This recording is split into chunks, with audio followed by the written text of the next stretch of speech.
Hey, hey, hey. Happy Thursday. Come on in, pull up a chair. The Gaming Gang Dispatch is in the air.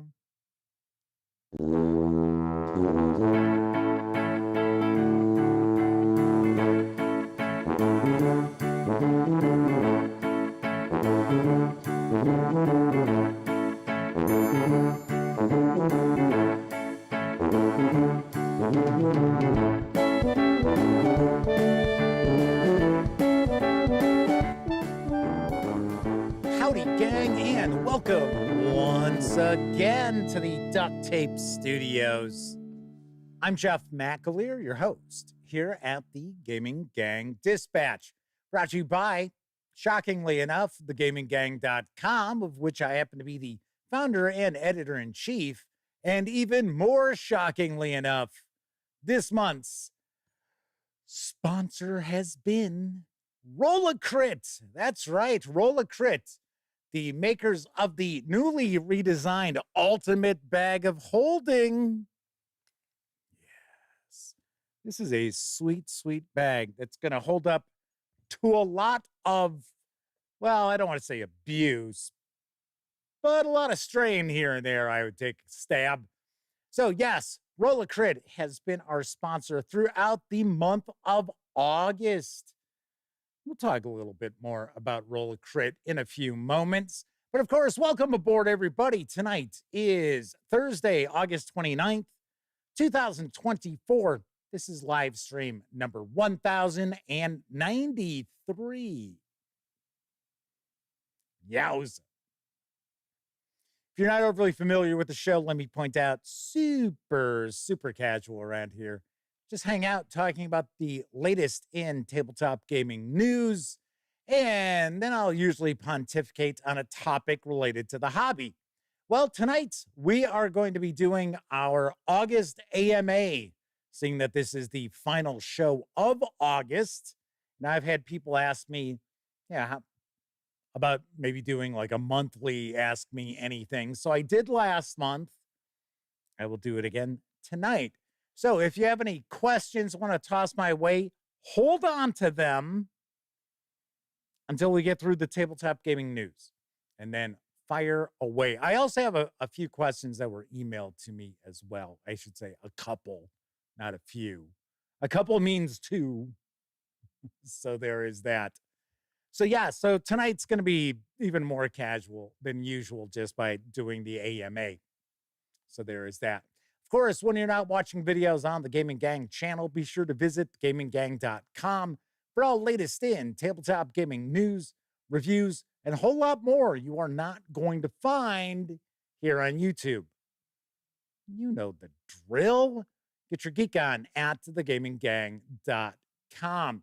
Now, because this is a live show, that means there is chat available. It's not on screen. It's one of the ways I keep some of the more unusual commenters at bay. And you must be a subscriber to the channel for at least 10 minutes before you can take part in chat. Yet another way I keep some of the more unusual commenters at bay. But if you want to say howdy, get a question, a comment, by all means, chime in. I will do my best to respond. First out the gate tonight is our good friend of the show, the Madman. Yes, the Madman is with us. I believe yesterday was his Wednesday gaming night. I mentioned this on last night's show. But yeah, usually we got the Madman hanging here. That's why he's one of our chat moderators. Gleam One RX and Tesco Love, as well as Mike, are in chat with us already. I will take a stab in the dark. The chat will be pretty quiet tonight because it's an AMA. That's not really going to draw in a lot of viewers, right? It's like, ask Jeff something. I don't care about Jeff's answers. Why would I ask him shit? So I won't be surprised. But I will also take a guess that the lovely and talented Miss Sarah D is floating around in chat.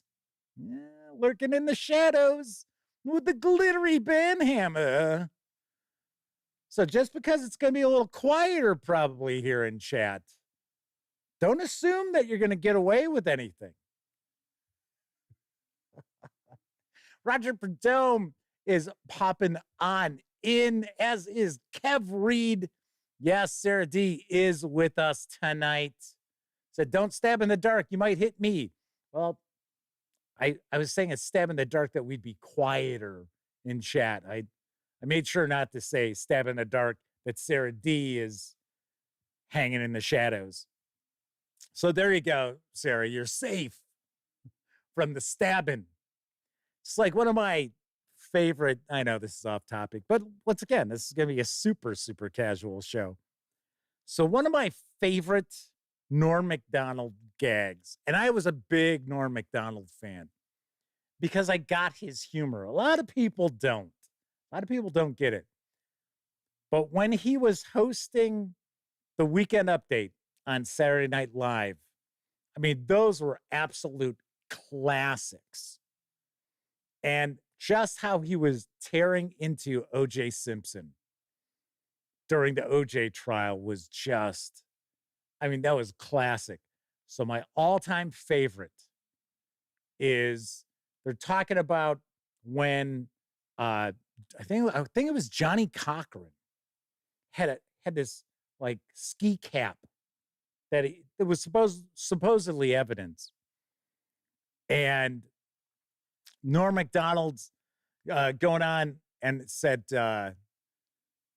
during the day's proceedings, O.J. Simpson, I think it's something along the lines of damaged his defense when Johnny Cochran was showing off this, this cap, and O.J. blurted out, hey, be careful with that. That's my lucky stabbing hat. I know, I botched it, but oh my God, I remember watching that live and I nearly peed myself. You can actually go on to YouTube and find like all of Norm Macdonald's O.J. Simpson digs from Weekend Update. Just like when he was found innocent. Norm Macdonald says, this just in, murder is legal in the state of California. I was like, oh, man. Oh, man. Kevin King and Kevin R. Smith. So it looks like we've got 3 Kevs tonight in chat. Kevin King and Kevin R. Smith are popping on into chat. Good to see you. Let's jump on into the news. Well, actually, let's talk about our sponsor this month before we get into the news, because this is the final live show they will be sponsoring. That's right. I am talking about our friends over at Rolla Crit. Yay, bravo. Thank you kindly for sponsoring us throughout the month of August. Now, keep in mind, as I mentioned, they are the home of the newly redesigned Ultimate Bag of Holding. They're also the official outfitter of Gen Con. This is this year's Gen Con hat. And they also make Heroes of Arcadia, which I have reviewed. We enjoyed. We got a kick out of it. Of course, we were imbibing in adult beverages, which is sort of how the game has been designed to have adult beverages as you're playing. And we enjoyed it quite a bit. And there is a Kickstarter. It's coming in September. That's right. I'm talking about Heroes for Hire. Heroes from across the lands gather in Barcadia for a grand drinking competition, as you may remember. But the festivities turn dire when the Grand Drink Guardians monsters steal all the drinks. Damn you, Grand Drink Guardian monsters! Hate when that happens. 8 valiant volunteers step up only to be thwarted by the die of Barcane Chaos. The heroes face an unexpected setback and retreat to the tavern, where they explain everything to Brutus Pint Smasher, the event organizer. He sends off letters to distant lands for help, and his plea is answered by 4 valiant heroes, the Heroes for Hire. With rewards aplenty should they succeed, they venture into the dungeon. Their trials surpass even those of the original heroes. But will they be triumphant? That's for you to decide. Outmaneuver your opponents to become the ultimate hero in this thrilling adventure coming soon to Kickstarter. If you head on over to Roll a Crit and you sign up to be notified when the Kickstarter launches and you do back Heroes for Hire, you'll get an exclusive power-up. So there is that. So nice. I am curious what this expansion will actually contain. Actually, the thing I'm really curious about, not necessarily the new heroes, which that's going to be cool. You'll have 4 new heroes to choose.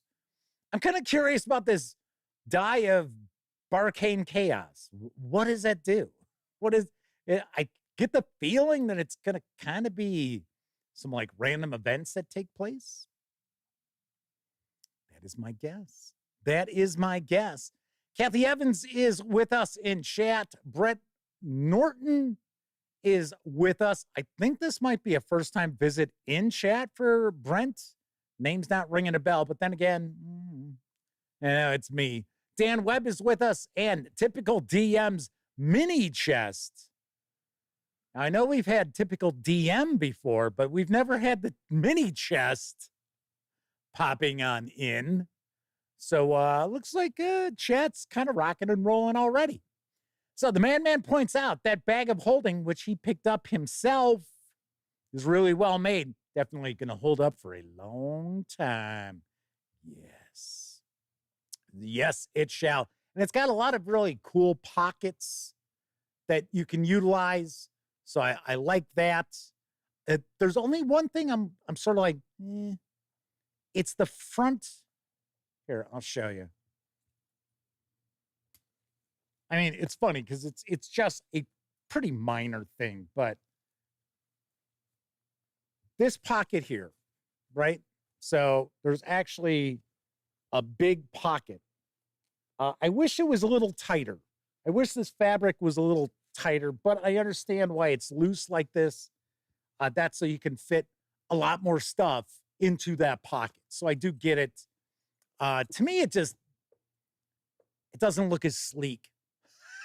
So that's it. So Typical DM says, same guy, new name, flavor. Well, I knew that. Says, used to be Dan Wheeler, longtime inconsistent watcher. We love tabletop role-playing games, and Lord Cos 2000 are with us tonight. Welcome aboard. All right, let's jump on into the news. Let's talk about some miniatures news, or board games / miniatures, I guess I'll say, because you don't necessarily need to utilize miniatures. But arriving from Ryder Games just in time for Halloween is the Final Girl Ultimate Boxes. Here's what I know. Playing on a famous horror movie trope, Final Girl is a solitaire-only game that puts the player in the shoes of a female protagonist who must kill the slasher if she wants to survive. The core box, when combined with one of our feature film boxes, has everything you need to play the game. Each feature film box features a unique killer and an iconic location. And of course, the more feature films you have, the more killer / location combinations you can experience.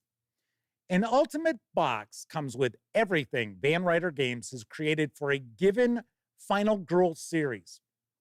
All 5 feature films, every single detailed miniature, all the add-ons and promos, everything. Okay, well, not quite everything. The mystery box is sold separately. Got to be honest, I don't know what is in the mystery box. Thus, probably why it's called a mystery box.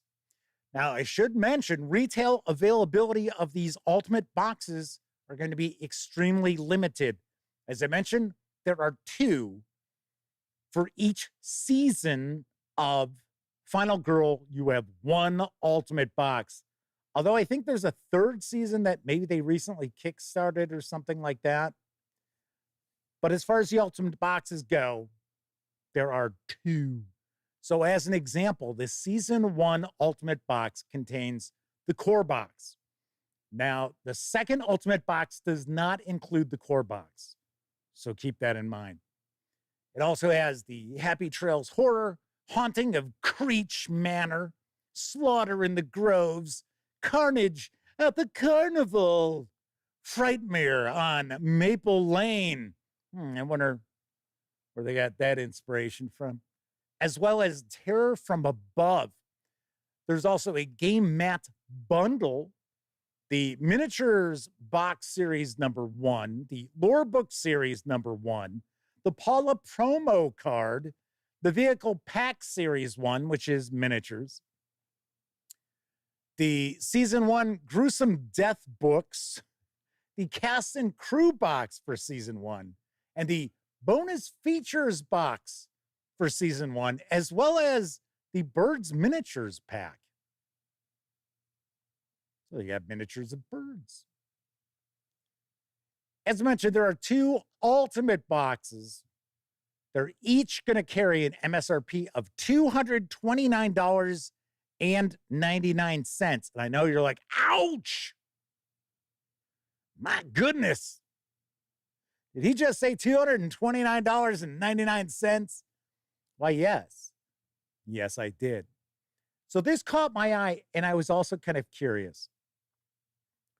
Because I sort of get the impression that solitaire gamers probably don't have a huge issue with that price. Because it's essentially everything that's been released for that season of Final Girl, which probably if you paid MSRP, $300 is a guess. That's what you're probably looking at. So, solitaire gamers out there, if you're in chat, let me know. If you happen to be watching this after the fact, let me know.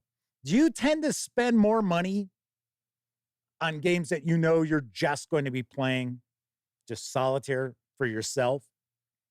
Because I think that's kind of a thing. I think that solitaire gamers are more likely to spend a bit more on a game that they're really interested in that is solitaire than on a game that's, for, say, 3 or 4 players that they're sort of like, yeah, that looks kind of cool. I wonder. I'm just kind of curious. I really am. But I've always heard this is a pretty good game. Once again, I don't know. I have actually never taken a look at any of the Van Ryder games because it's not just Final Girl. That's the one we tend to hear about. I have shared news about over the years, but they do other stuff too. All right, let's see. Brent Norton says, hey, been here a couple of times. Show comes on as they're getting ready for work. Can't comment that much. Aha. Well, there you go. Chandler Kearns is with us in chat. I believe this might be a first-time visit for Chandler. They had asked me, here, I'll show you. Hold on a second. Hold on a second here. So they had asked, the owl that's over my shoulder, is that supposed to be from Fly By Night by Rush, which I happen to be a big Rush fan. Always was. I saw they're the band I've seen the most in concert. I have seen Rush like 7 times over the years. It's been a long time since I've seen them. And I said, oh no, this is actually an owl bear. This is from Kid Robot because they do Dungeons and Dragons plushies. And this is the owl bear. This is the Displacer Beast, which actually has a mouse in its mouth. You can probably see something, but that is a mouse. And I got those 3 years ago at Comic-Con out in San Diego. I think it was 3 years ago.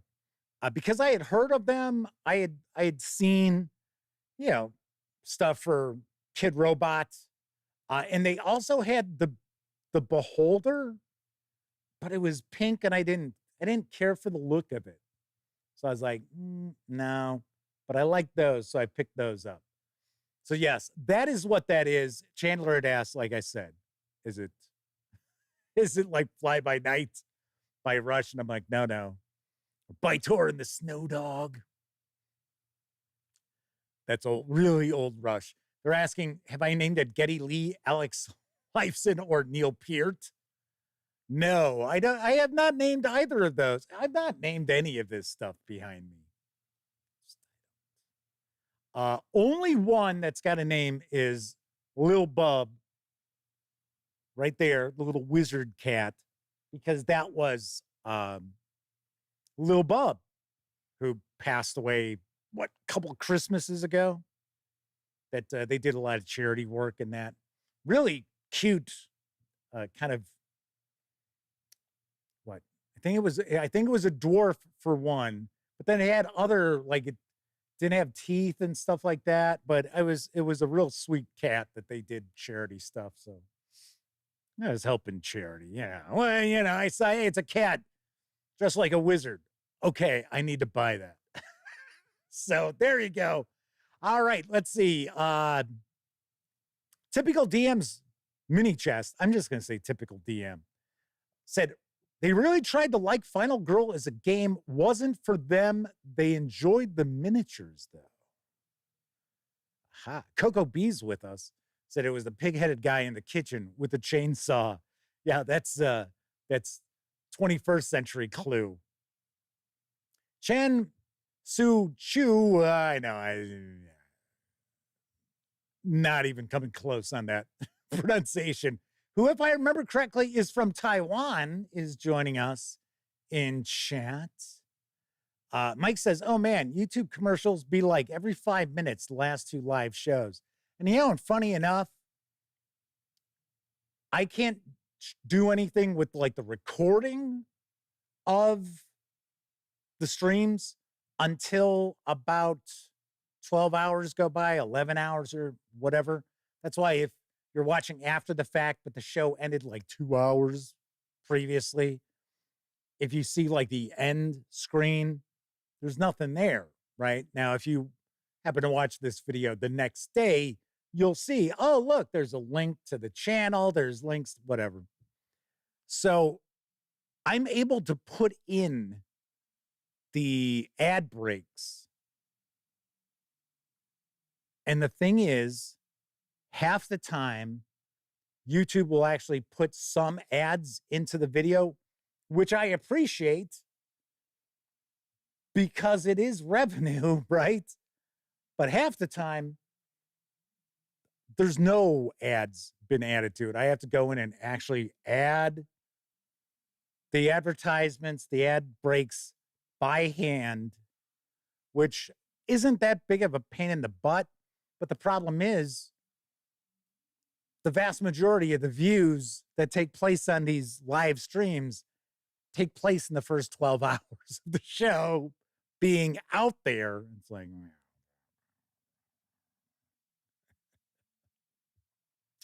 Kevin King points out that the Final Girl Ultimate Box is still cheaper than the Planet of the Apes role-playing game. The books. Yeah, I gotta say, Coco B says Rush avoided their city for 40 years. Rumor was someone chucked a beer bottle at Geddy Lee. I was at a concert.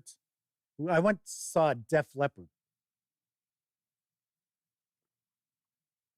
Billy Squire was opening for them. And that was back when, I forget what the hell the name of that song was that he did, was a hit, right? And I don't know who came up with that idea to have Billy Squire opening for Def Leppard, because that was not his sort of crowd. And they were throwing shit left and right on stage. In fact, he wrapped up his set early. I was like, that was pretty shitty, but that people did that, not that he wrapped up his set. But yeah, that's just how it goes. It's how it goes. All right, let's get back into the news. So there's a bundle right now over on DriveThruRPG that will benefit McGuay Baker. I think I'm pronouncing that correctly. I'm not positive. She is one of the designers of Apocalypse World. Her and her husband, Vincent Baker, are the folks who created Apocalypse World. So if you are a fan of anything that's powered by the apocalypse, they had a hand in it. Well, she has been battling cancer since 2022 and is about to undergo another round of treatments. So there is a bundle at DriveThruRPG to support her fight. Now, the bundle includes her second edition of Apocalypse World, the 13th Age core rulebook. Alice is Missing is also part of it. I know that's a very, very well-received, I don't know if we'd consider it a role-playing game. I think that's more of a storytelling game. But if I remember correctly, it won some Ennies. There's also Night Witches, which is from, I believe, Jason Morningstar, which is about the players take on the roles of women fighter pilots, Russians during World War II. I heard it was like really good.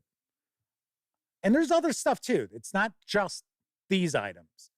I want to say that there's a Delta Green adventure. I mean, there's quite a few things. In fact, it's like over $230 worth of PDFs for $25. So not only are you getting your hands on some really, really good stuff, you're also truly supporting a good cause. So I wanted to share that with you. It might not be super easy to find over on DriveThruRPG. So if you go to thegaminggang.com, this news piece is already out. So it is the most recent news piece. There is a link in the news piece. It'll take you right to that bundle. So keep that in mind. So I did want to share that. I don't know how long this bundle is going to go on for. So take advantage of it while you can. And like I said, you get the second edition of Apocalypse World, which I got to tell you, if you're looking at running, say, a post-apocalyptic role-playing game, even if you're not using the powered by the apocalypse mechanics, a lot of good ideas in there. Very interesting stuff. It is for a mature audience. It's not for like 10-year-old kids.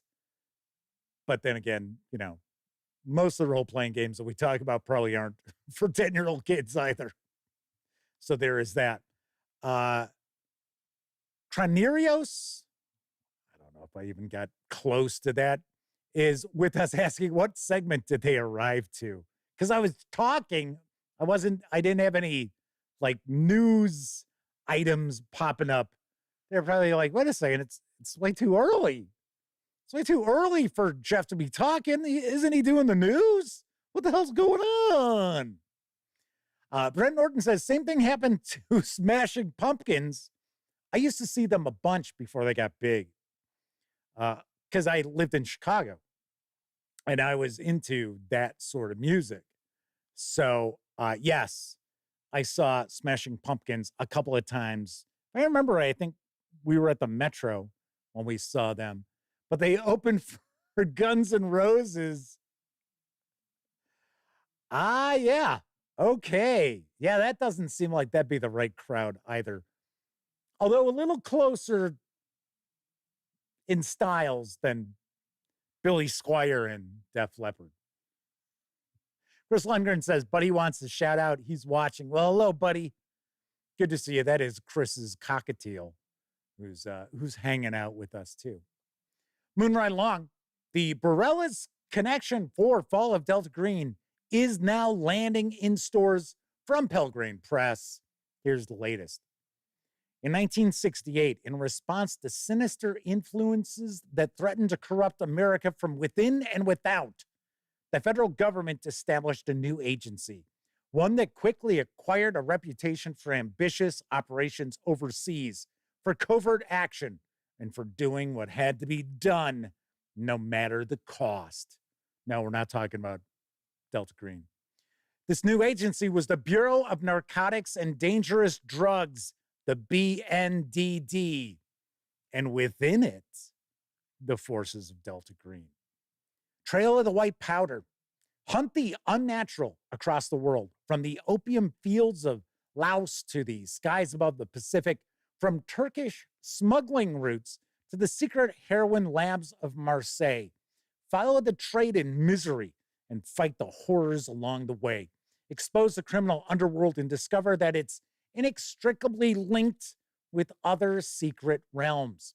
This includes 8 thrilling operations, 8 linked operations for the fall of Delta Green, each one playable as a standalone investigation or as part of an epic hunt for an infamous enemy that is not dead, which can eternal lie, and with strange eons, even death may die. The 415-page hardcover with PDF carries an MSRP of $64.95. So it is not available in PDF yet at DriveThruRPG. Pelgrane Press usually waits a little bit to release their PDFs over on DriveThruRPG, and I understand why. I completely get it. Oh yeah, most definitely. I would love to see this. I interviewed Gareth Ryder Hanrahan at Gen Con. We talked about the Moria book for both the One Ring and Lord of the Rings role-playing for Free League Publishing. We also talked about the Borellis connection, which I guess draws a lot of influence from like the French connection, because it's early 70s is the time frame of this.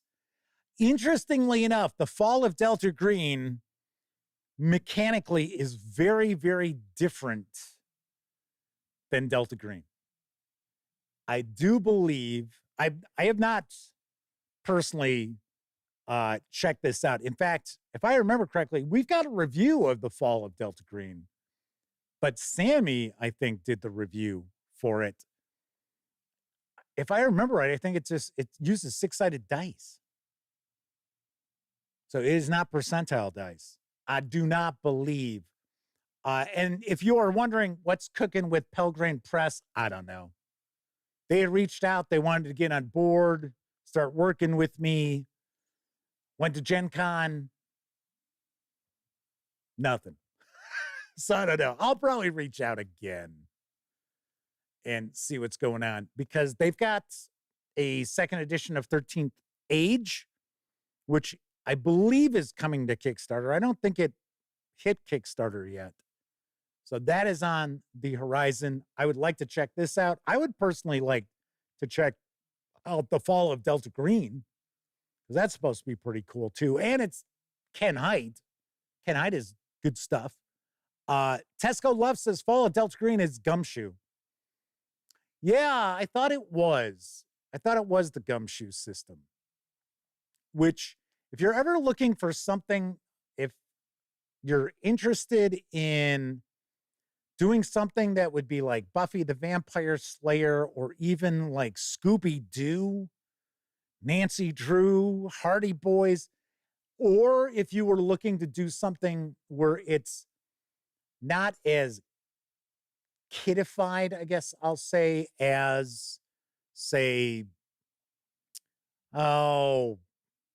Kids on Bikes, or, God, now why am I zoning out on it? Not Things from the Flood, Tales from the Loop. Why couldn't I click on that? You should check out Bubblegum Shoe. I reviewed it years ago. It was one of the last PDFs I actually reviewed. It was not long after that I decided, yeah, I'm just going to do physical stuff and shoot video. It is excellent. It is really, really good. It's probably my absolute favorite of the Gumshoe role-playing games out there, including Trail of Cthulhu, which I think is also supposed to be getting a new edition. I think that is also going to be getting a new edition too. Very nice. The Badger is with us. And I think I said hello to Vorpal Blade. Or Vorpal Bite, I should say. Duh, not Blade. Popping on in. So the Vorpal Bite says the Honeymooners role-playing game. Anyway, but yes, definitely check that out. It's called Bubblegum Shoe. And it is, I'm trying to remember who it's from, because if I remember correctly, it's not actually Pelgrane Press. So, and somebody had asked, where was the bundle that I was just talking about? The bundle is at DriveThruRPG. Like I said, if you're looking to see that bundle, go over to thegaminggang.com. It's the latest news piece right there in front of you. Click on it. There's the link. Use the link. It'll take you right to it rather than trying to search around to try to find it. Kevin R. Smith says the 13th Age 2nd Edition Kickstarter already ended. They're actually even sending out beta drafts to backers now. Cool. Nice. Like I said, you know, Pelgrane reached out to me and we went back and forth a little bit, and that was it. Evil Hat Productions, thank you. Gleamwin RX, that is who does Bubblegum Shoe. I don't know if it's only out in PDF or if you can get the physical book.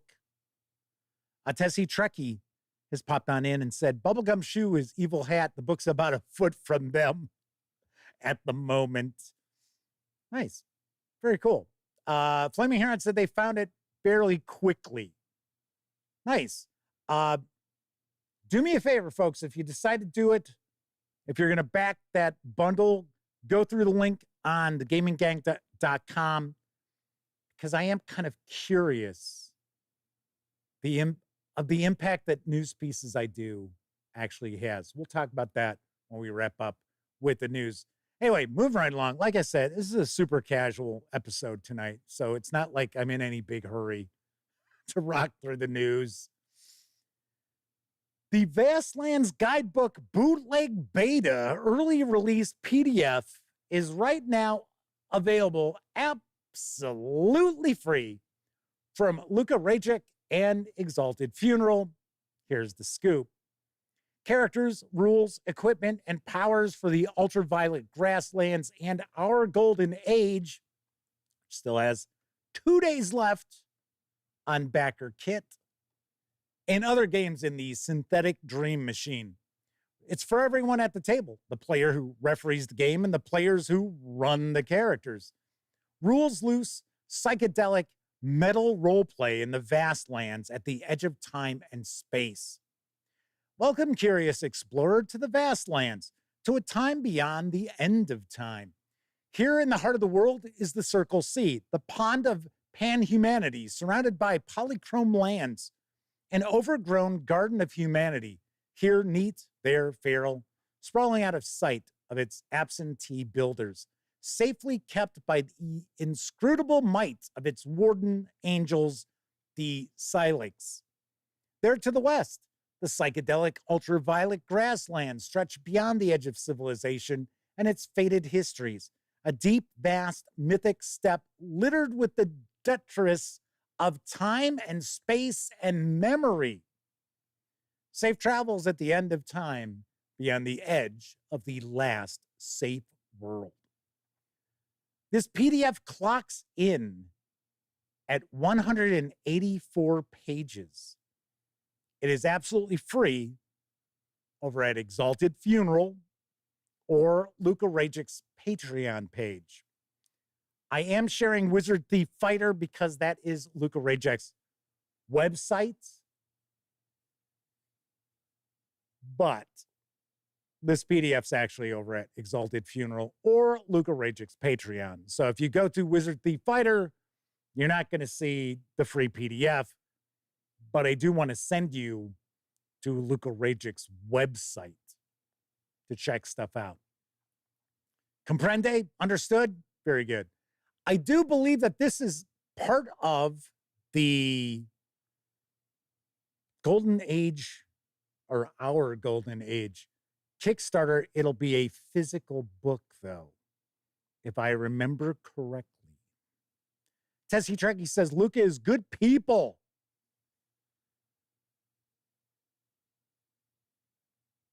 All right. So let's see. We've got a few more people who've popped on into chat. Sean O'Donnell is with us. DB is also hanging with the gang. I bet you there's probably one or two people floating around that I have not said hello to. I do apologize. You know me. I always try to say hello to everybody who pops into chat. Gleam1RX says, our golden age looks like an amazing setting. The writing has this not quite human flavor to it that really appeals to me. Sweet. Very sweet. You probably already know that thanks to an anonymous source, I have backed the Our Golden Age backer kit crowdfunding project.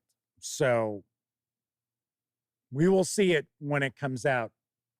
I wouldn't mind trying to reach out to Luka Rejec because I believe he knows who I am, and seeing if we can also take a look at the new edition of Ultraviolet Grasslands and the Black City, because I heard that's very impressive. So we'll have to see. We will have to see. All right. Final news piece. Following delays, and yes, there have been quite a few of them, the successful Kickstarter Broken Weave should be out in stores next month for Cubicle 7 games. I've got the skinny. Role-playing in a brand new post-apocalyptic tragic fantasy campaign setting for 5e. The weave unravels. The gods are dead. The lands are shattered. And the world has begun to forget what it once was. Time and distance have lost their meaning, and the knowledge of how things once were crumbles like ash. Those who remain struggle to survive in a shattered world overcome by decay. An entropic force which eats at our memories, reshapes the world, and twists people into nightmarish abominations. But all is not lost. Hope survives despite the odds. Community, love, and trust in one another can remake the world. Walking the old forgotten paths gives them permanence. Fractured artifacts from the time before spark memories of what once was, and communities gather to create a new way of life. Broken Weave is a tragic fantasy setting where hope and community are the only path to creating something new. It includes tragic characters, 6 new and unique character classes fit for the broken worlds, and a rich life path character creation system that builds a shared history between you, the other survivors, and your home haven. A strange and ever-changing world where magic is broken and god corpses litter the land. Dozens of bizarre and beautiful locations to explore. A complete system for founding, growing, and protecting your community over generations. A host of nightmarish creatures and mechanics for converting any 5e monster to use in your Broken Weave campaign. New rules for harvesting monsters, travel, a host of new campcraft and downtime activities, and new mechanics for the corrupting force of decay and the flickering light of hope. This 304-page hardcover with PDF is going to carry an MSRP of $59.99. You can grab the PDF over at DriveThruRPG right now for $29.99. We are going to see this. I had Cubicle 7 Games reach out to me, and they're going to send this along. So we will be taking a peek at this very shortly. We'll probably actually get an opportunity to take a look at this before it lands in stores. So that should be pretty cool. I know a lot of people are very curious about this because it's supposed to be like the C7D20.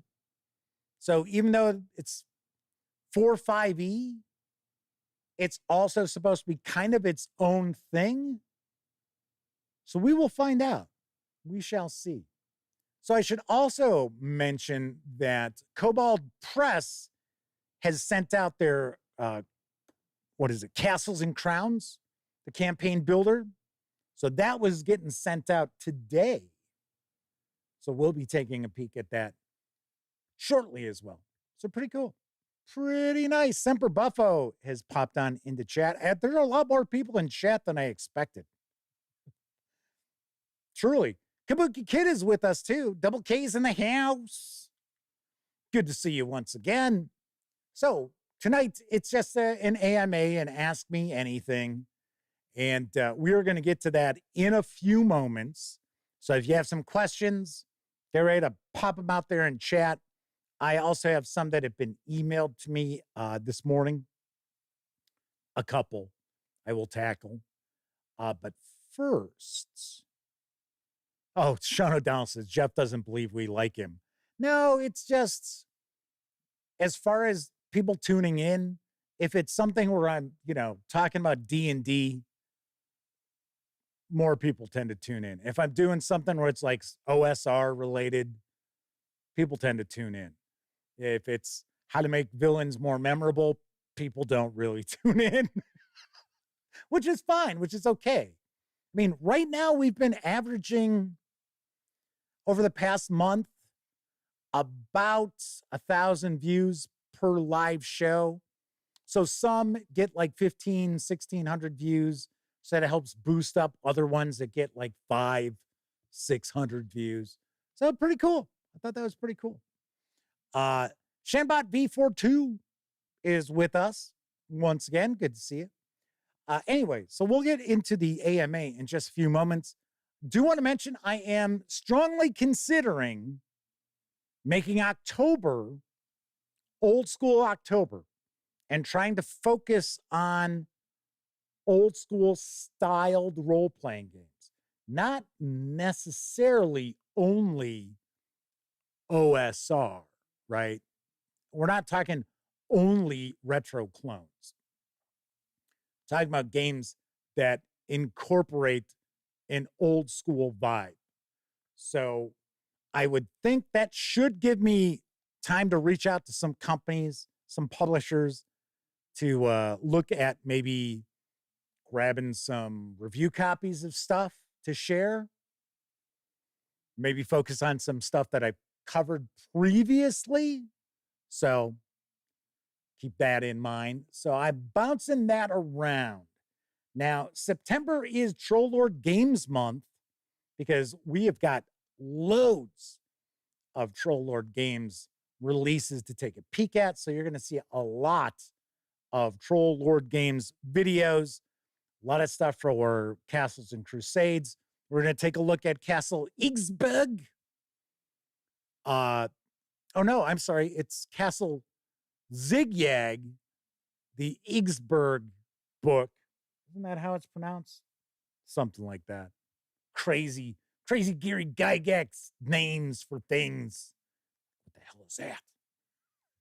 So we are going to be taking a peek at that. That's probably going to lead off our videos. So keep that in mind. Then we've got like six different Castles and Crusades releases. We got a couple of adventures. So we've got loads of goodies for September as far as Troll Lord Games Month. I'm also considering next month maybe doing weekly game sales rather than, rolling out a big sale where, I'm looking at getting some games into good homes, games that are just collecting dust here in the duct tape studio and studios, I guess. I don't know why I've always done it plural. Well, that's the name. I'm sticking to it. So I was thinking maybe float out like 10 games a week. People want to buy them, great. If not, well, okay. But that way, people know it's like, okay, so these are the goodies for this week. If if you don't buy it, then I'm not going to offer them again. So. Anywho, Chris Lundgren says they love a show on role-playing game companies or tools for game masters that have disabled and blind players, resources for them to use. That is not something I have any awareness of whatsoever. I would not be a good source of information for that. And to be honest, it wasn't a game publisher. They were peripheral to tabletop role-playing games that I kind of dealt with a little bit, and it was for visually impaired players and game masters. And it was very tricky. It was rather, I don't want to say it was rough sledding trying to work with them. And they had reached out to me. It wasn't like I was like, oh, hey. Right. I was like, oh. So I guarantee there's people out there who are far, far better qualified to talk about those kind of things than I am. I just don't want to do a disservice to anybody. That's sort of how I look at it. So it's kind of letting you know. Kabuki Kid says they think tabletop role-playing games would almost be one of the best games for blind players. I would think that as well. I don't know. Sean O'Donnell says if you've got questions about hearing impairment and gaming, they've got some input because they happen to be deaf. So yes, I would think that Sean would be someone you could talk to about that, right? Like I said, it's not that I wouldn't want to get that information out there to people. It's just I don't want to do it half-assed, you know? And I just have the feeling something like that, I'm not a great messenger for. I don't know. I don't know if you understand what I'm trying to say. And I don't mean anything bad by it. But it just sort of, you know, I don't know. All right. Anyway, so those were the couple of things that I did want to kind of mention. Maybe doing an old school October, as well as September is going to be Troll Lord Games month, and maybe, you know, do some weekly sales. Sean O'Donnell says, yes, disabilities can be a touchy thing for some. Yeah, that's kind of what I mean, is I don't want people to think that I'm like not taking something seriously, because, you know, I like to joke around and stuff like that when I'm doing the show. I try not to take this too seriously, right?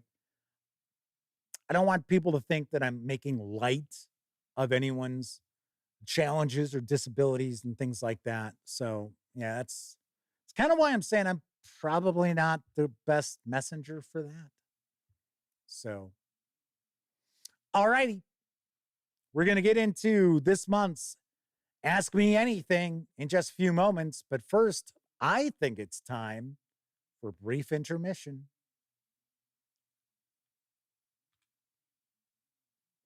Yeah, I forgot to talk about DriveThruRPG and, you know, PayPal.me/The Gaming Gang. Yeah. Okay. So I talked about it now. I talk about it every single show. All right, I forgot to mention it this time. Not that big a deal. On to the brief intermission. It's intermission time, folks. Time out for a delicious snack in our sparkling refreshment building. Every item a fresh, appetizing taste treat.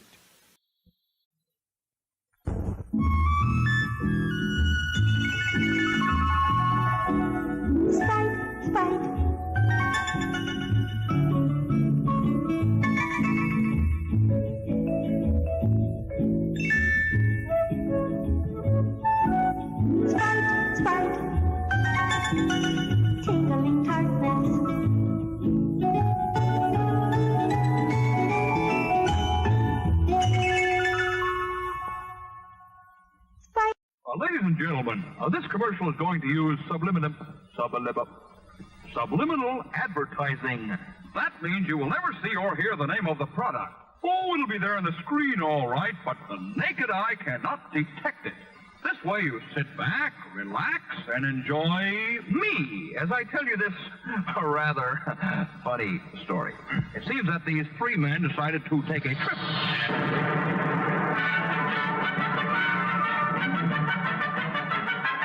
The second guy goes back to the dry cleaner, says...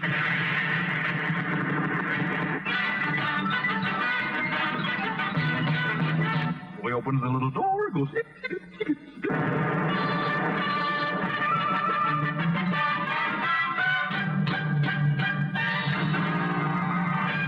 So the third guy says, yeah, but you better bring back the hangers. Help, I've been imprisoned. Why, fair damsel? I don't drink Wilkins instant coffee. Well, that's the way the old ball bounces. Watch this car very carefully. In just a few seconds, the man driving it is going to die. What made him crash to his death?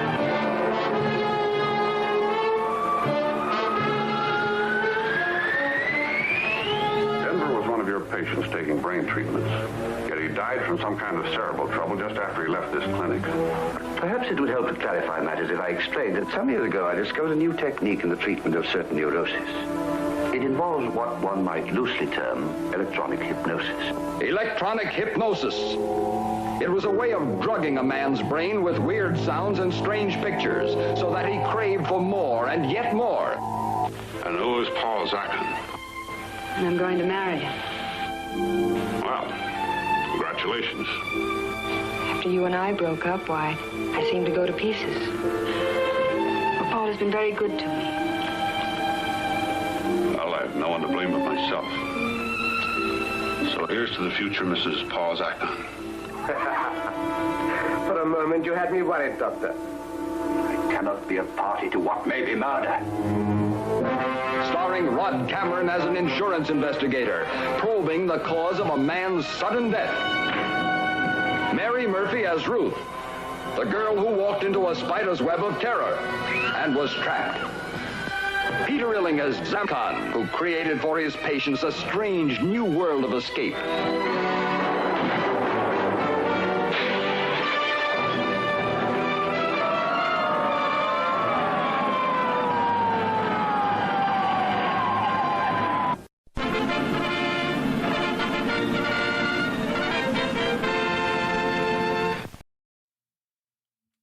You crave action, excitement, romance, then apply to Allstate Insurance and become an insurance investigator. It's like, what? I don't know where they got the idea that insurance investigators were like secret agents. Yeah, well, you know, I can't be James Bond, but I guess I'll be an insurance investigator instead. That's close enough. It's like, what the? It's like yours truly, Johnny Dollar, was a radio show in the 50s into like 61, I think was the end of it. And it's actually a pretty damn good show, but he's like an insurance investigator. And it's kind of like, seriously? Really? It's kind of like makes private eyes look like pussies. It's like, what the hell? All righty then. So we are going to get into the August AMA. So there, if anybody has any questions they want to hit me up with, by all means, let me know in chat. Now, I know there are a couple of folks out there in chat who are probably going to try to dominate the questions. Please try not to do that. Not that I expect people to be like, oh my gosh, like hundreds of questions. Yeah, so one of the questions was, so where's the monster? It's the electronic monster. Where's the monster? I thought the same thing. Klingon RX is like, where is it? I thought the same exact thing. I'm like, so is the electronic monster the guy who's just, well, because it looks like the scientist is kind of there, like being forced to do what he's doing. It's like, what? DB says, remember Edward G. Robinson and Double Indemnity? It's been a long time since I saw that film. Maddie C is with us in chat. Good to see you. Good to see you. All right. So first question I'm going to answer actually came through email from Ace Turley. They said that they got a kick out of what I talked about, one of my pet peeves on the last AMA. I was like, did I? I know I've mentioned pet peeves from time to time, but I don't remember it necessarily being on the AMA. And they asked, hey, would you mind sharing another pet peeve? So this isn't going to be a rant or anything like that. And this is more about being like a content creator or having, I guess, an online presence that kind of drives me bonkers. It's when I have relationships with various different game publishers and game designers. And a lot of times there are conversations that take place that are kind of, like I like to say, inside baseball, but I'm also not at liberty to share with the public, right? It's, off the record stuff. And I take that seriously, just like I take embargoes on information or game reviews and stuff like that. I take that seriously. But it drives me bonkers when I have someone just pull something out of their ass. And it's like, what?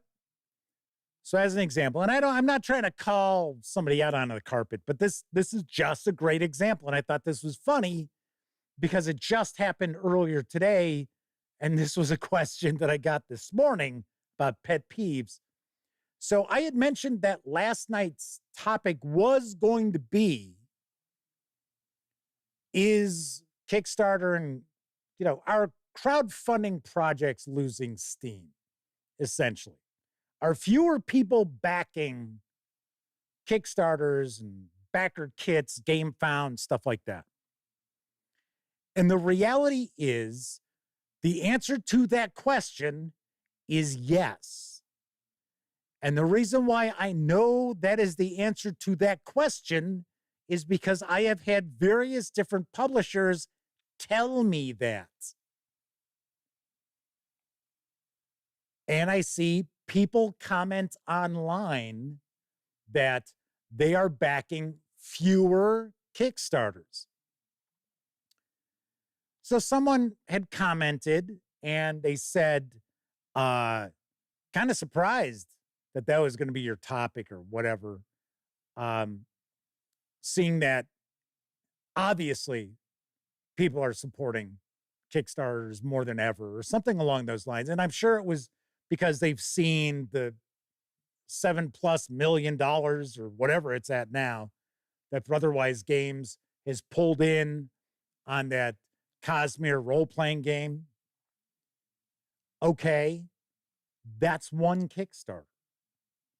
And yes, there are a lot of people out there who are big Brandon Sanderson fans who probably don't even play role-playing games who have backed that Kickstarter because it has also been promoted as being something that's basically going to give you all this like background information about the world, right? The world of Mistborn and what the hell is it called? I don't know. I'm not a Sanderson fan. No offense to anybody. If you enjoy his work, that's fine. I'm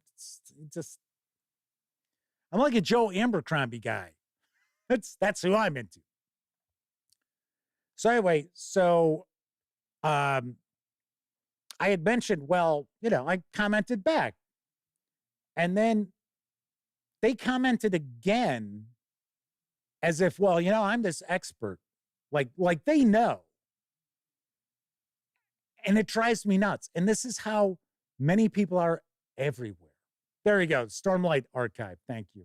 Kevin R. Smith points it out. And it just drives me bonkers. And it's not only on YouTube that I see this. This is everywhere where it's people don't know anything about a topic. And you state a fact or what appears to be a fact, right? So can I definitely tell you that, oh yes, there are fewer Kickstarters being backed by people. No, I don't have those hard numbers. I have not done that research. Because for one, we didn't do that topic. But based on what I've been told by publishers and based on what I have seen from gamers out there volunteering this information, people are backing fewer Kickstarters. But it drives me bonkers when someone does not have any information that you don't have. And in fact, a lot of times they have far less information about a topic than you have, but they're going to argue with you about it. That is a massive pet peeve of mine. And I have a very close relative who does that. And it's like,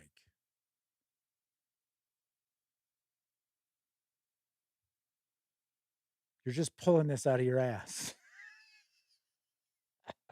Man says they're certainly backing fewer crowdfunding projects. But yeah, I mean, if somebody says that and then I rebut a comment, then I expect them to say, oh, okay, well, not the, well, I see things differently. Okay. I've only covered this hobby for nearly 15 years, been playing games for over 40 years.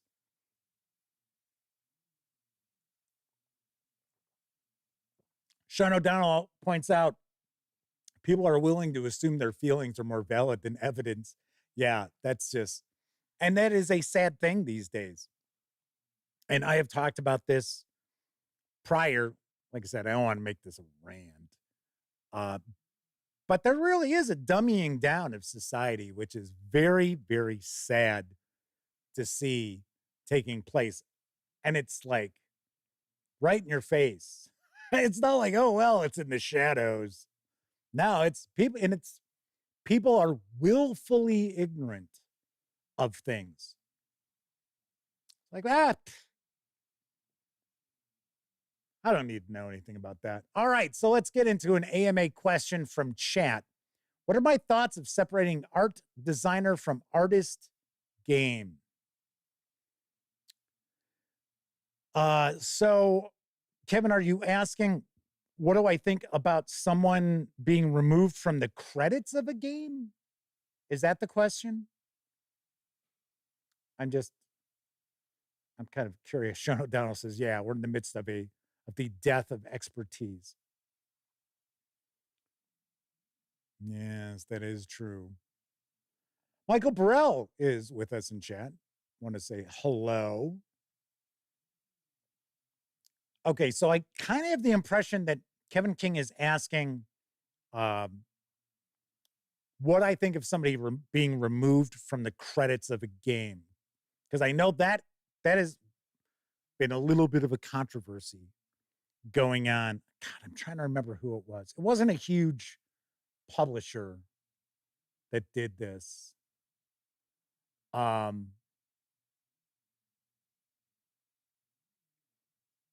Oh, okay. So Kevin's asking the separation of the person and their work.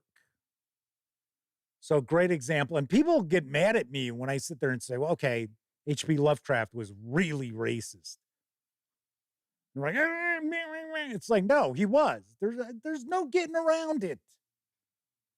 If I can put your big boy pants on, put your big girl pants on. H.P. Lovecraft was a fucking racist, massive racist. Now, was his worldview changing in his later years? Possibly. I don't know. But the whole, oh, yeah, people make too big a deal about that. No, they don't. It's just a fact, right? The sun is hot. H.P. Lovecraft was a fucking racist. And yes, Kabuki Kid says, go find out what he named his cat. And the cat's name actually also appears in Rats in the Walls, if I remember correctly. So yes, currently going on is the Gary Gygax and his legacy. Wow, this could be like a whole topic for a show, really. And it would probably be a very interesting topic. So I've mentioned before that I have a hard time with people who cannot look at a person in the context of their era, right? Okay, so as an example, and I use this example all the time. Abraham Lincoln was very, very forward thinking, right? For his time. He was very open-minded for his time. Now there's a documentary coming out talking about how Abraham Lincoln was gay. Now, I'm not saying he wasn't, okay? But it's sort of like, okay, so he slept in a bed with a man many, many times, but so did a lot of people who weren't gay. That was just a thing. You had one bed. There's 3 people in the family. They're all in that bed, you know? So, yeah, this is just something they've gone back and forth with more recently than not. But it drives me nuts when people are like, well, you know, Abraham Lincoln was a terrible racist. No, Abraham Lincoln was not a terrible racist. You have to take things in the context of his time. Now, did Abraham Lincoln feel that black folk and white folk were equal? No, he didn't. Look it up. I'm not making this up. But he also felt that every human being had value and every human being had the divine right to go as far as their abilities would take them, which was not the common thought during the 1850s and 1860s in the United States. Okay, so that kind of bugs me. So bringing it back to, say, Gary Gygax, being someone who was a kid at this time, there was loads of sexism, loads of misogyny, tons and tons of prejudice against various other people. The other, right? Fear the mutant. So for someone to have been like sexist in 1978, it's not blowing my mind. Now, of course, was that bad behavior? Yes, it was bad behavior then. It's bad behavior now. But you also have to keep in mind, if society allows something, then 50 years on, you can't come back and be like, oh, they were a terrible person for doing that. It was accepted behavior. I worked at plenty of places when I was in my early 20s where if people made the jokes then or talked about the opposite sex, it was men and women. The way they did there, man, human resources would be overflowing with people getting fired. I mean, it was like, wow, crazy. but it was accepted behavior. It was bad behavior. And even at that point in time, it was frowned on. But perfect examples. Sean O'Donnell's pointing out Mad Men, right? Many of Don Draper's of the world were still kicking in the 70s. Yeah. So one of the reasons I love Mad Men, or Mad Men, why did I say Mad Man? Yeah. Oh, yeah. Our chat moderator, Mad Men, I love him. He's great. He's a great chat moderator. I love Mad Men because of how well it captured the time that the show is set in. That was just fantastic, because I remember as a little kid about 1969, 70. So the Mad Men says, love you too, Jeff. So I remember Neil Armstrong walking on the moon as a little kid. I still remember the living room of the apartment that we lived in. So I remember the early 70s pretty well. And I was always a fairly observant kid and adult. I tend to be very aware of my surroundings. Elliot mentions this all the time when we're like at conventions and stuff, about how I am always like aware of what's going on around me. And I was always like a people watcher too. So I've heard different stories about Gary Gygax. I've heard stories about him being just an absolute sweetheart. I've heard stories about him being a complete prick. All I can tell you is, as far as I understand, Gary Gygax was a human being. He was fallible. You probably could catch him on a bad day. Give you a great example, and I have nothing against this person. Will Wheaton. I've encountered Will Wheaton a few times. Well, 3 times. One time he was super nice. Another time he was kind of like, get away from me, right? It wasn't like I was like, oh, hey, it's Will Wheaton. Hey, we talked with you at Origins Game Fair. No, it wasn't anything like that. And then I should say, I have encountered him twice. Elliot's encountered him another time. And then there was another time Elliot was taking the train from Los Angeles down to San Diego for Comic-Con because he flew into LA because it was cheaper. And what he liked to do is he would actually go to Disneyland for a day. So he wouldn't hang out on Sunday at Comic-Con. He would take the train back up and go to Disneyland for the day. So anyway, he was on the train and Will Wheaton was on the train, and Elliot just glanced over and saw, oh, hey, it's Will Wheaton. And I guess Will Wheaton like mad dogged him. It's like, so Will Wheaton is one of these people that I understand if you catch him on the wrong day, you are not going to have a great impression of Will Wheaton. But if you catch him on the right day, you'll be like, oh, Will Wheaton's super nice. So I don't know. Just like people are like, oh, Monty Cook. Monty Cook has been nothing but sweet to me. Very nice person. I interviewed him one time and talked to him another time. Just like Todd McFarlane from Image Comics. Famously, people have talked about what a challenge he is.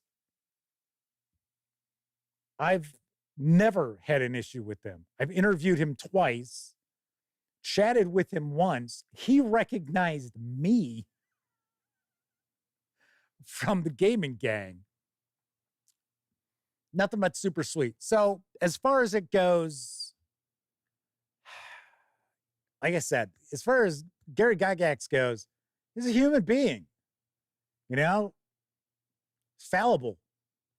Sure, we've heard stories about different things. Yeah, I'm not going to get into them, but yeah, pretty, yeah. a little sleazy at times, but you know, what do you want? Here was a guy who barely had 2 nickels to rub together, taking a train from Lake Geneva down to Chicago to work.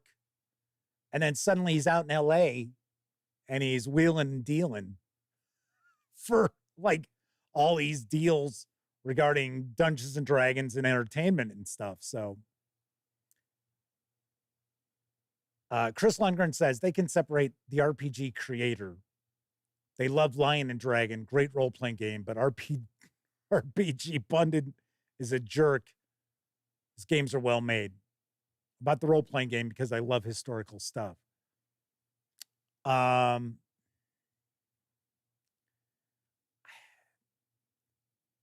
As far as purchasing stuff, that's completely up to you. I have to look at things a little bit differently. I'm just looking at DB's comment in chat. Just caught my eye. I'm like, oh, okay. I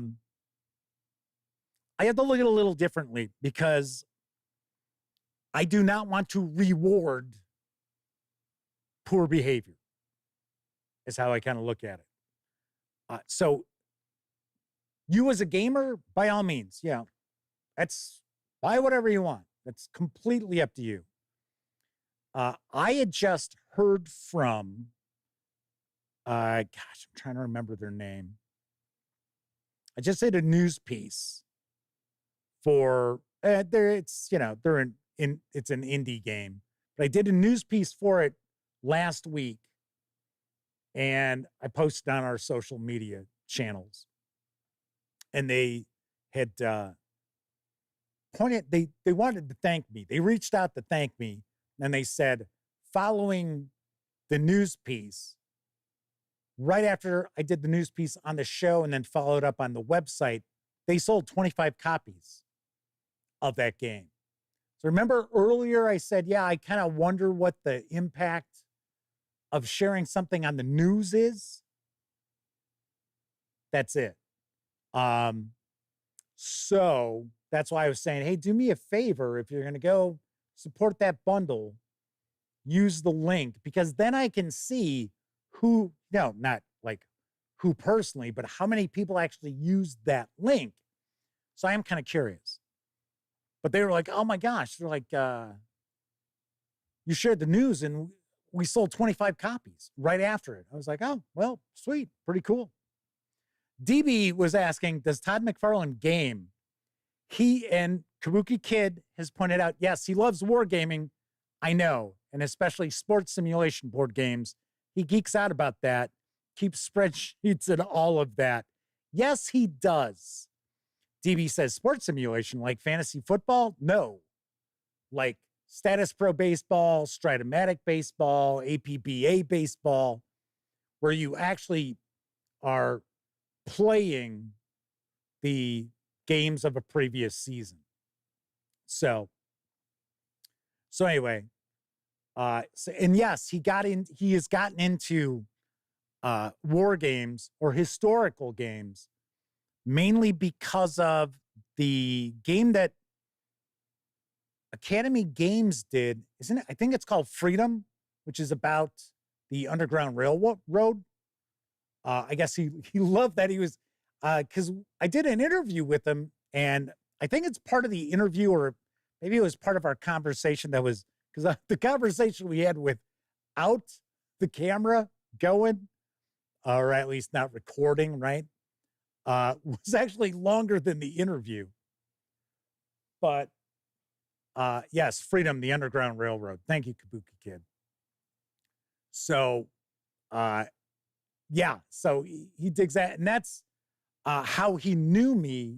He didn't remember the interview we did for his Walking Dead line of like construction stuff, like Lego stuff kind of. But they were like actually like action figures that you had with them. They were about yay big. He didn't remember that interview. He probably did, but that wasn't what he remembered me from. It was from my coverage of GMT games.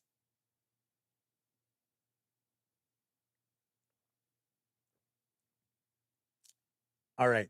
So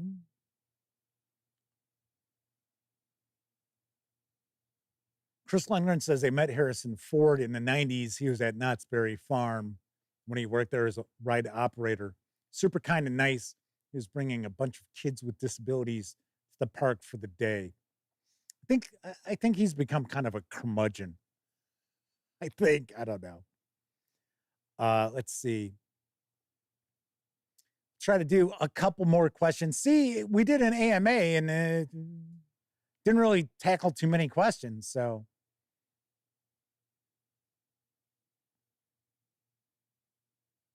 another question I had from email today was, were there any recent television series that I would recommend? I thought the Shogun miniseries was fantastic.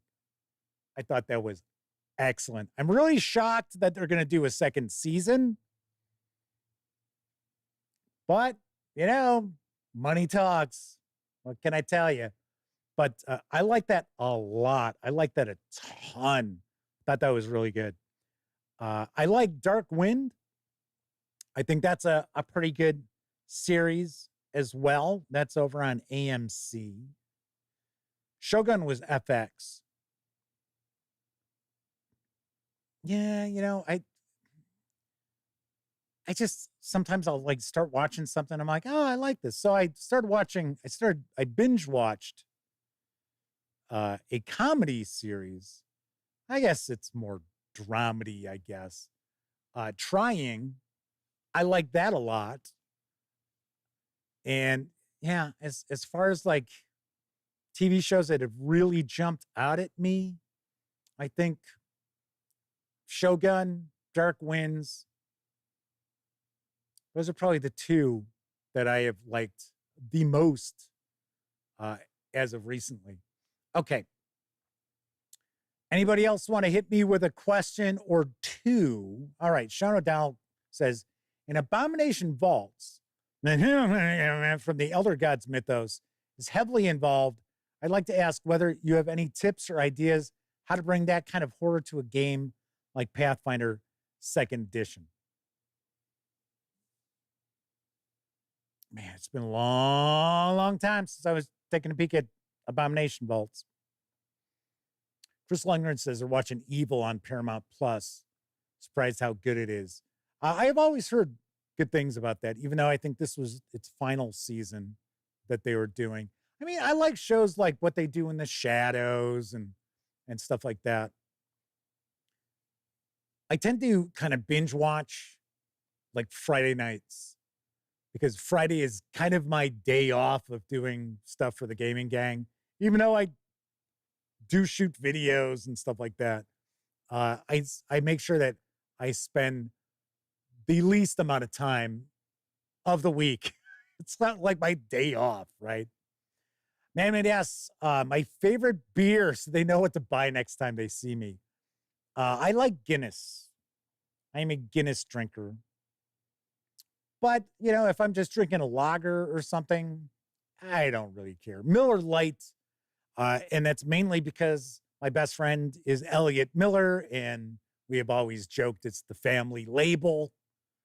So that is why. And I think it's all right. Budweiser gives me a headache.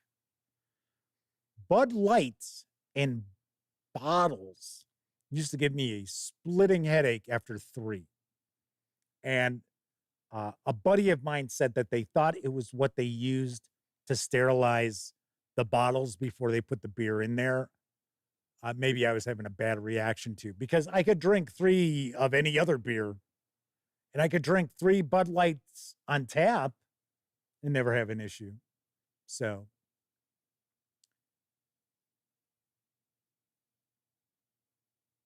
just taking a look to see here. Kabuki Kid says, I think I have an inability to binge watch. Most I will watch of any series is maybe 2 episodes back to back. And even that is crazy rare. I will say that a television show must grab my attention in the first 2 episodes. or I'm out. I am now, and it's funny, and people tell me, oh man, you gotta get to like episode 5. And once you get to episode 5, those last 5 episodes are just excellent. Like say it's a 10 episode show. Sort of like, do I want to go through those 4 episodes prior to that to get there? Because I've already like watched 1. If I get through 2 episodes of a show and it's just not grabbing me, got to be a lot of people telling me it's excellent for me to continue. Mike says they just watched The Terror. That was really well done. Great fictionalized horror of the HMS Terror, trying to find the Northern Passage in the 1800s. I really liked that. I would have cut it by an episode. I thought it ran a little too long. And as someone who had listened to the audiobook prior to that coming out, they did change a few things, but it's like Richard Harris's son, I forget his first name, is in it. And I've always been a big fan of his since he was on Mad Men. And he was really good in it. Mike says, Man in the High Castle took 2.5 episodes for them. Then they were hooked. And then the final season was crap, sadly. And the reason why it was because of the things that were going on in the world politically. Amazon held off on shooting. There we go. Jared Harris. Thank you, Sean O'Donnell. Or sometimes it's Sean No Donald, as he pointed out in chat.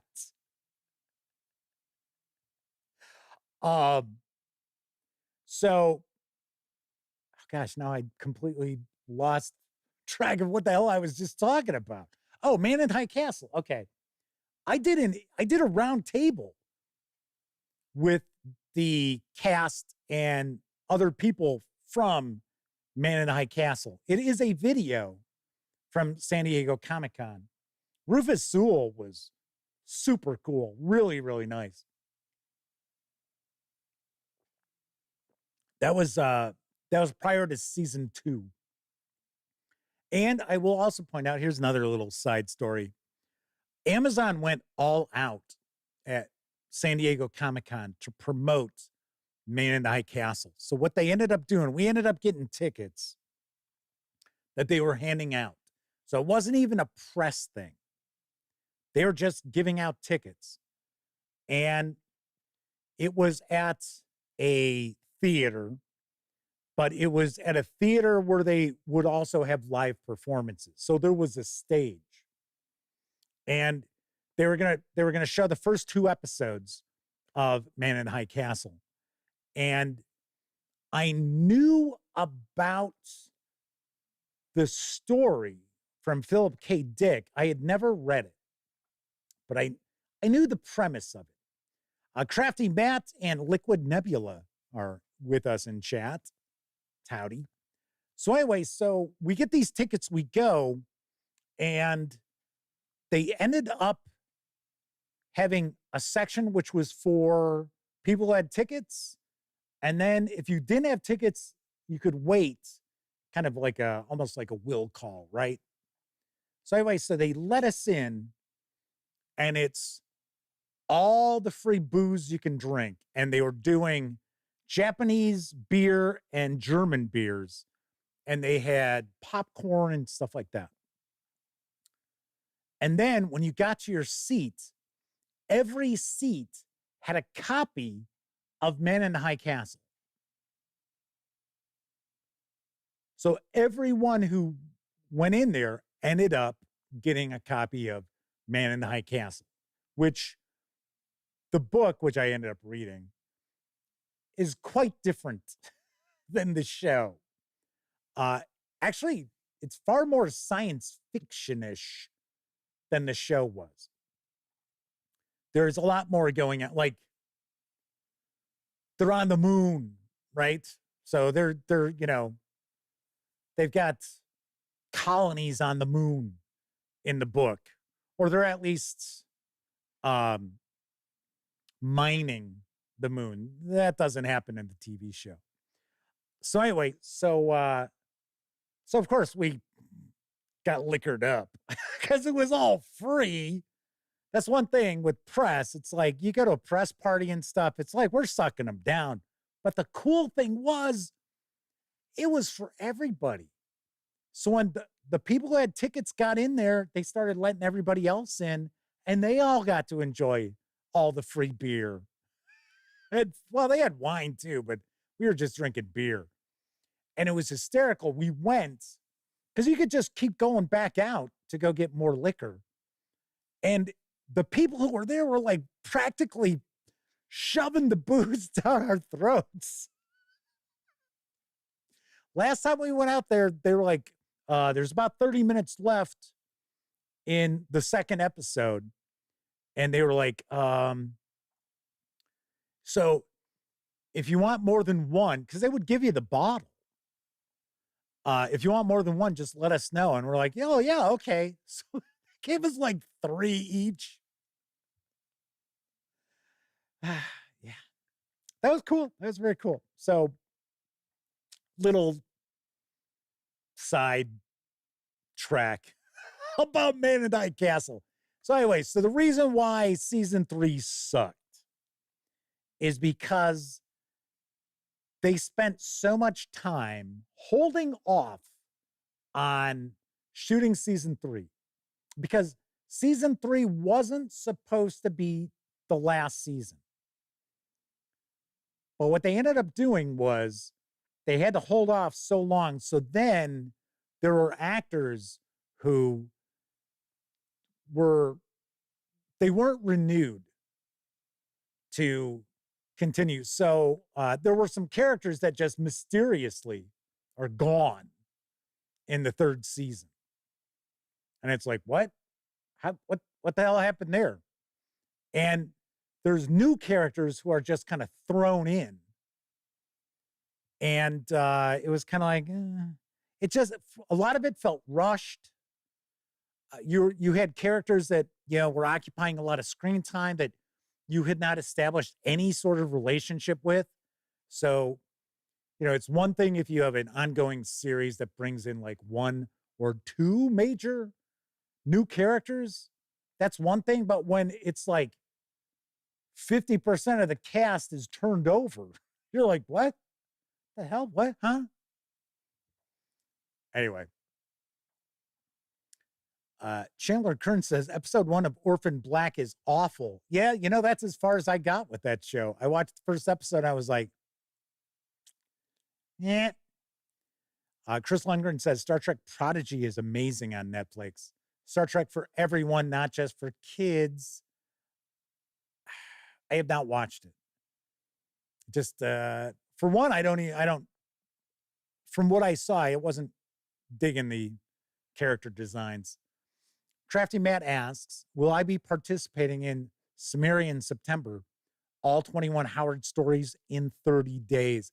Probably not, because it was not too long ago. It was probably within the last 8 months. I listened to all of the Conan stories, audiobook-wise.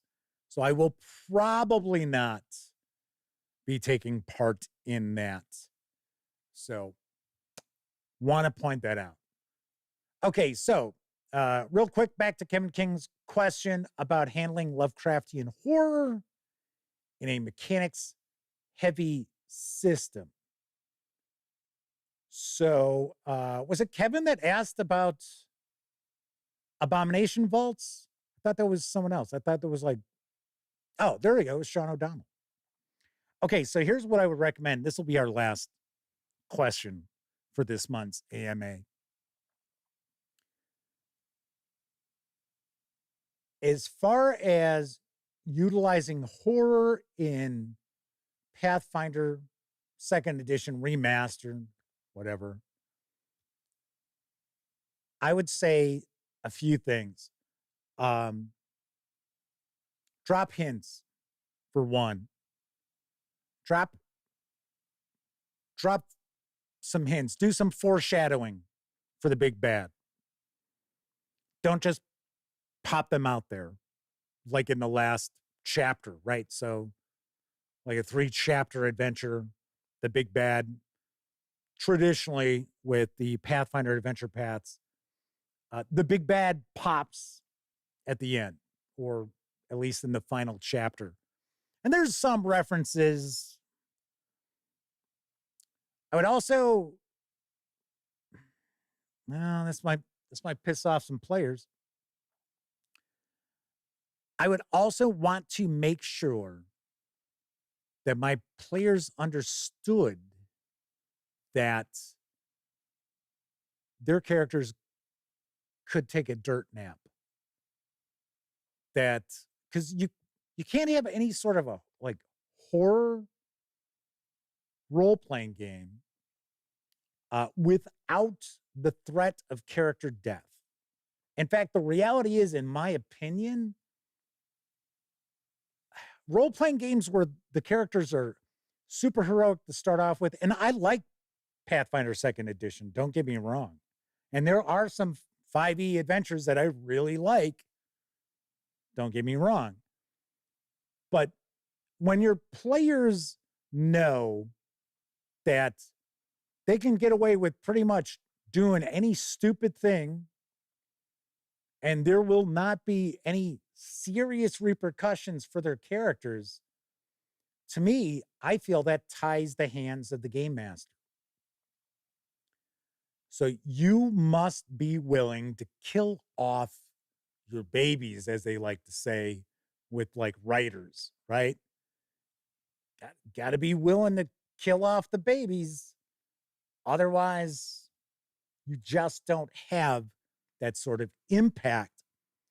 So that is one thing that I would definitely say, don't take it easy on your players. So if the dice come out on the wrong end for them, let the character die. That will drive home some horror. I'll tell you right now. Doesn't have to be Lovecraftian. Something else I would say is do your best to describe things differently. So when you are talking about something that's Lovecraftian or mythos related, use the words Lovecraft would have used to describe it. And let's not do that. Oh, it was so horrible, I can't even describe it. No, that's pretty hackneyed. Later in Lovecraft's career, he did start to describe things, but I mean, use the flowery language. Don't go crazy with it. Everything doesn't have to be gibbous, the gibbous moon. But I would say, describe things, make things unusual, make things, and granted, you are running a fantasy role-playing game, but make things feel like they don't belong to that world. That, I would also say, helps drive home Lovecraftian elements. If you're also looking to try to do, like I said, I don't really recall Abomination Vaults that well. But try to make, if it's, there he goes, Cyclopean. Yes. Very good, DB. Very good. You get 1 Lovecraft for that. You're awarded 1 Lovecraft. So yes, I would say that try to make your villain, if you're looking to do like something mythos related, make them just completely alien. Like their way of thinking is completely alien. That is something that has always been a recommendation all the time for Lovecraftian horror role-playing games is, Nyarlathotep does not care about the human race. And his plans, his plots, his machinations are completely unknowable to humanity. Great Cthulhu, same thing. It's like they're thinking on a completely different plane than human beings would. So, yeah, just a few ideas for you. Chris Lundgren says Zombie Second Edition by Bloke Games has a cool mechanic where bitten dead players can then play the zombie and turn on fellow players. That's pretty common in like zombie board games. Not necessarily all that common in role-playing games. I would think, to me, that feels interesting in concept. In execution, I think would probably be kind of tough. Because now you've got to divide your attentions to two groups, right? The zombie player. And then what if you get more than one zombie player?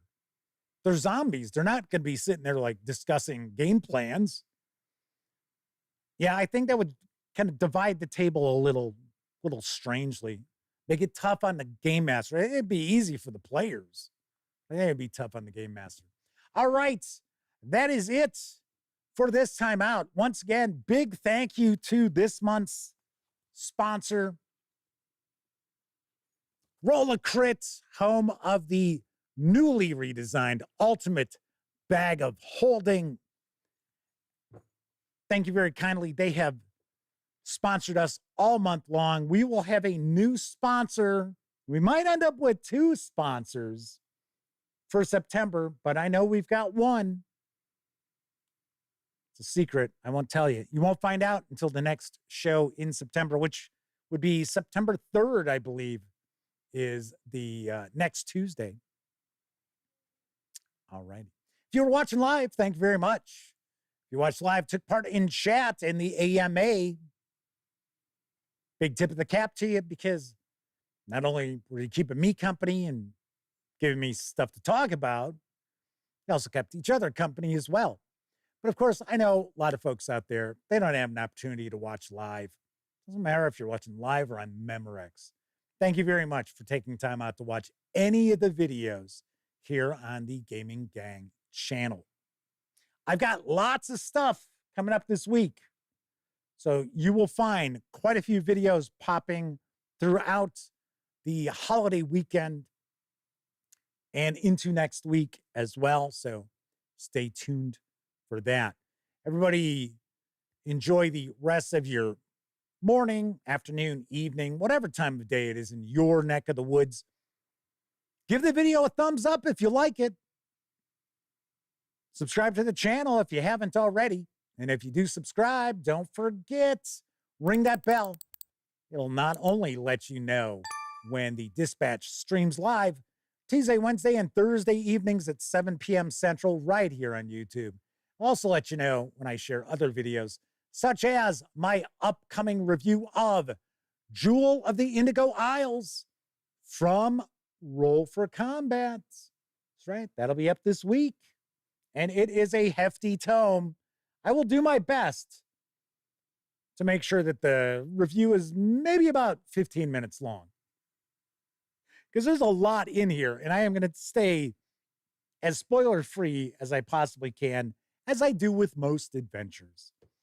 And of course, when you're not watching videos on the Gaming Gang channel, be sure to visit gaminggang.com for all latest in tabletop gaming news, reviews, and a whole lot more you're not going to find here on YouTube. You know the drill. Get your geek on at thegaminggang.com. Thank you very much for watching. Once again, I'm Jeff McAleer. I hope to see you next week. And as always, I also hope all of you get to enjoy plenty of great gaming with your gang.